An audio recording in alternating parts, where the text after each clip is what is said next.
Le pays de Saint-Jean-Gou a conservé le charme de la Bourgogne traditionnelle.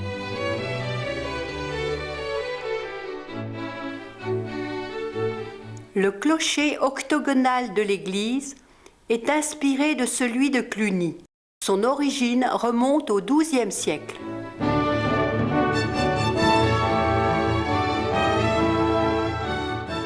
Du château construit sous le règne de Philippe Auguste, seul le donjon est visible de nos jours. Le lavoir est alimenté par une ancienne source appelée Fontaine de Jouvence.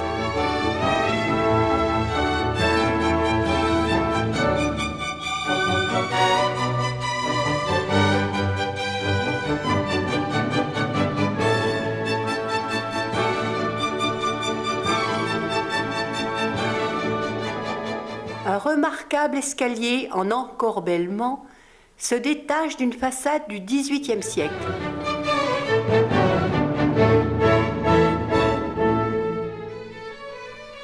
L'hôtel de ville est construit à la place d'une ancienne halle au grain. Les pavés employés pour recouvrir les voies de communication sont taillés à Saint-Jean-Gou. Les moins bien réussis sont appelés andouilles. Ils servent à empierrer les petites rues de la cité.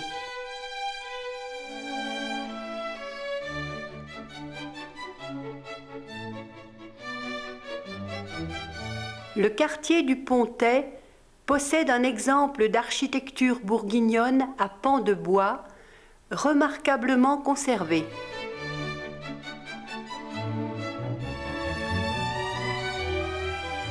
Admirons la tour de guet, place de la Courtille.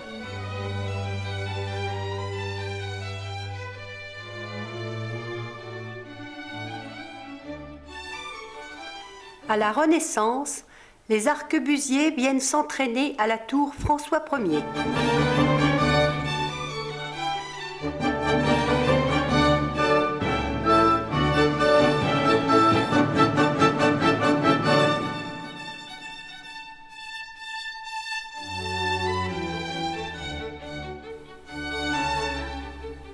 Au XIe siècle, le prieuré est fondé par les moines de Cluny.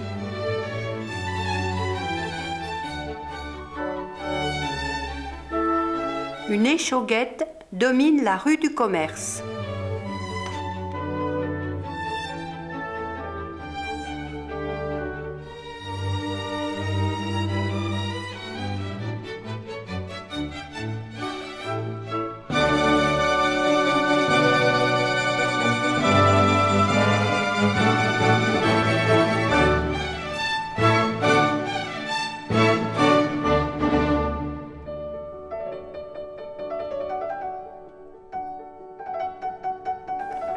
La fontaine des Manants, en forme de fer à cheval, est un beau monument du XVIIIe siècle.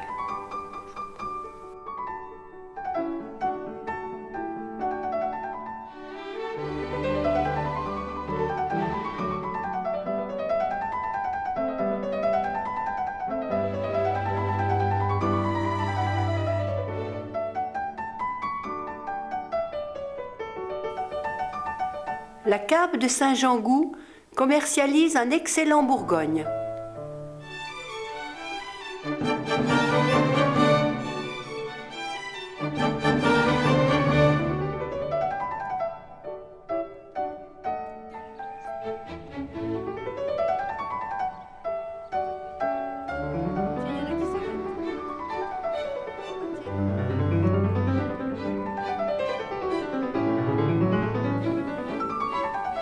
Le pays de Saint-Jean-Gou est riche en monuments anciens. Le château de Cercy est un des rares édifices moyenâgeux à avoir conservé une tour coiffée d'un our.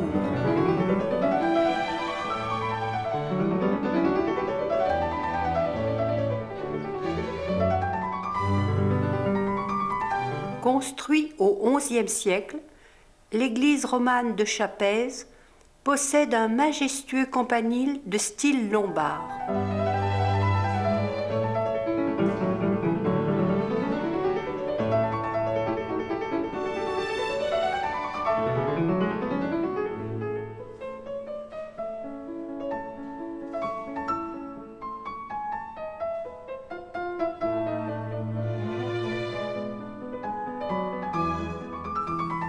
Les trois nefs sont très dépouillées. Les voûtes sont soutenues par d'énormes piliers de 4,80 m de circonférence.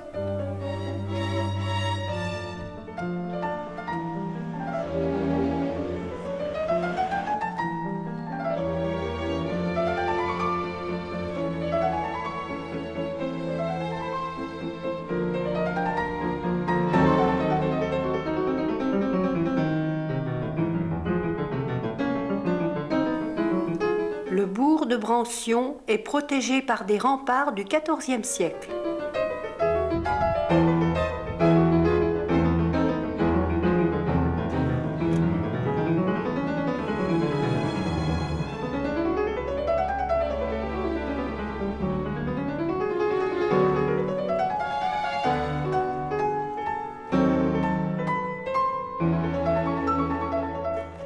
On accède au village par une porte fortifiée.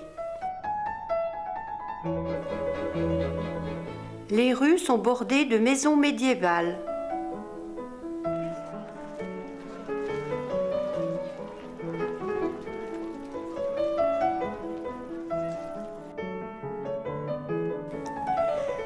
La remarquable charpente du marché couvert date du XVe siècle.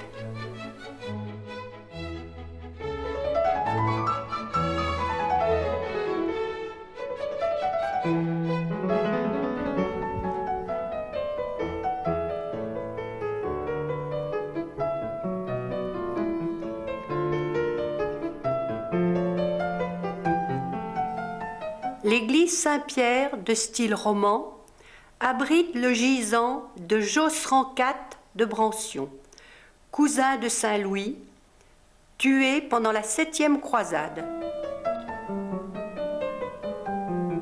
En contrebas, nous découvrons le village de la Chapelle-sous-Brancion.